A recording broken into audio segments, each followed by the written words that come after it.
Assalamualaikum warahmatullahi wabarakatuh. Kembali lagi dengan Mimin ya guys, dimana kali ini kita benar-benar sangat bahagia karena kebahagiaan Julian dan Safira.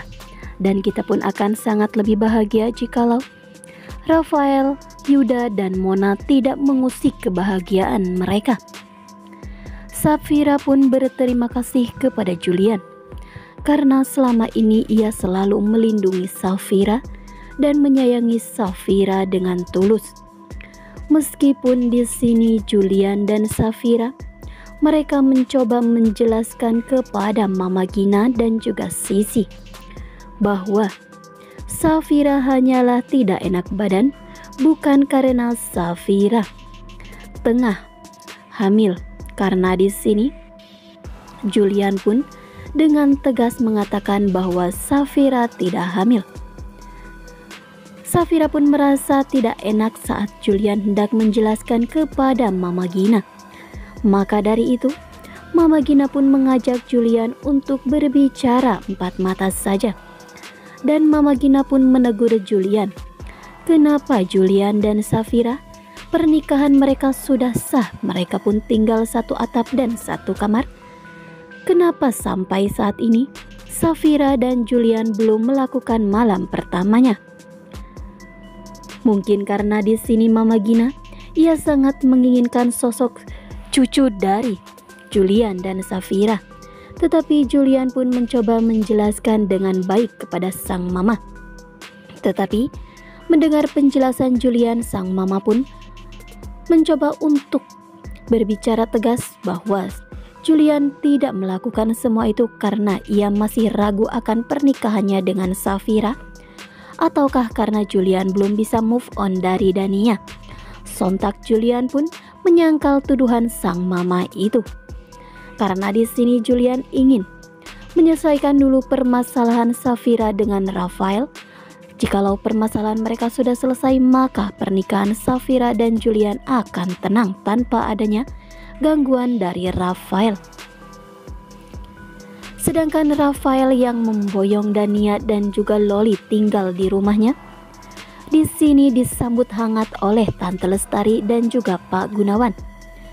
Bahkan Tante Lestari dan Pak Gunawan pun mereka sangat bahagia dengan kedatangan Loli sehingga rumah mereka menjadi ramai, tidak sepi seperti biasanya.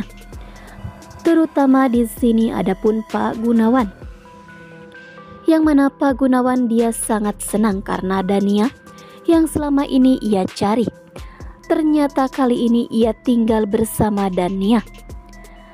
Pak Gunawan pun berjanji dalam hatinya beberapa puluh tahun yang lalu kepada Abi, yang mana Dania adalah saudari kandungnya Safira dan tanpa ada satu orang pun yang mengetahuinya. Pak Gunawan pun merasa tenang jikalau Dania tinggal di rumahnya, karena itu akan mencegah semua tindakan yang tidak baik Romi terhadap Dania yang akan terus mengancam keselamatan Dania. Akankah semua rahasia besar Pak Gunawan ini akan segera terungkap tentang Dania, Safira, dan juga kedua orang tua mereka? Sedangkan di sini, akankah dengan kehadiran Dania dan Loli bisa merubah hari-hari Rafael semakin berwarna? Karena sepertinya Rafael juga menyayangi Loli. Apalagi Loli yang dulu sempat membantunya untuk bisa segar saat dirinya disekap oleh Yuda. Dan sampai saat ini Rafael pun tidak mengetahui bahwa saat itu Yuda lah yang sudah menyekapnya dan Loli membantu dirinya memberikan atau merawat Rafael di sana. Sedangkan apa yang membuat Dania kembali menangis? Mungkinkah Dania mendapatkan tekanan dari Rafael bahwa Dania harus mengakui Loli sebagai putri kandung Julian, maka hal tersebut bisa membuat Safira kembali kepadanya. Sedangkan Safira dan Julian pun mereka tidak tinggal diam dan mereka pun terus berusaha untuk bisa mendapatkan apa yang sudah diajukan oleh Safira di pengadilan tentang pernikahannya dengan Rafael yang hendak ingin segera diakhiri. Sedangkan di sini Julian akan terus mendampingi Safira sampai kapanpun dan sampai semua permasalahan Safira dan Rafael selesai. Pengacara mereka pun akan terus membantu untuk bisa mewujudkan keinginan Safira untuk segera berpisah dengan Rafael dan memastikan bahwa pernikahan Safira dan Julian benar-benar sah di mata negara dan juga agama. Sedangkan di sisi lain pun, apa yang sebenarnya yang hendak dilakukan oleh Rafael, yang mana membuat Tante Lestari merasa kesal dan ia pun langsung kembali menghubungi Mona, karena di sini menurut Tante Lestari hanya Mona lah yang bisa membantu dirinya untuk bisa membuat Rafael benar-benar berpisah dengan Safira. Tetapi sepertinya sangat sulit bagi Mona, karena Mona adalah salah satu dalang dari kehancuran hidupnya Rafael sehingga ia harus kehilangan Safira. Sedangkan Yuda hidupnya semakin tidak tenang selama atau semenjak Loli tidak tinggal bersamanya. Kepergian Loli membuat Yuda benar-benar tidak bisa tenang, karena di sini Loli sudah benar-benar merubah hidup Yuda menjadi berwarna. Tetapi karena tidak terima Dania sudah mengkhianatinya, Yuda pun tega mengusir Loli dan juga Dania dari rumahnya. Dan saat ini mereka tinggal di rumahnya Rafael.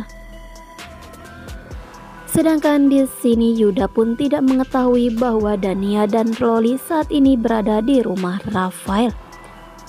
Sedangkan Tante Lestari, ia akan terus berusaha untuk membuat Rafael dan Safira tidak bersatu kembali. Adapun Mona yang merasa tidak tenang setelah mendapat info dari salah satu anak buahnya Rafael tengah bersama perempuan lain yang membawa seorang putri. Dan di situ membuat Mona bertanya-tanya siapakah perempuan itu. Nah, sekian dulu informasi dari Mimin. Mimin ucapkan terima kasih. Mohon maaf jikalau ada salah-salah kata. Jangan lupa untuk selalu klik subscribe, like, komen, serta aktifkan notifikasinya supaya kawan semua tidak ketinggalan berita update lainnya. Wassalamualaikum warahmatullahi wabarakatuh.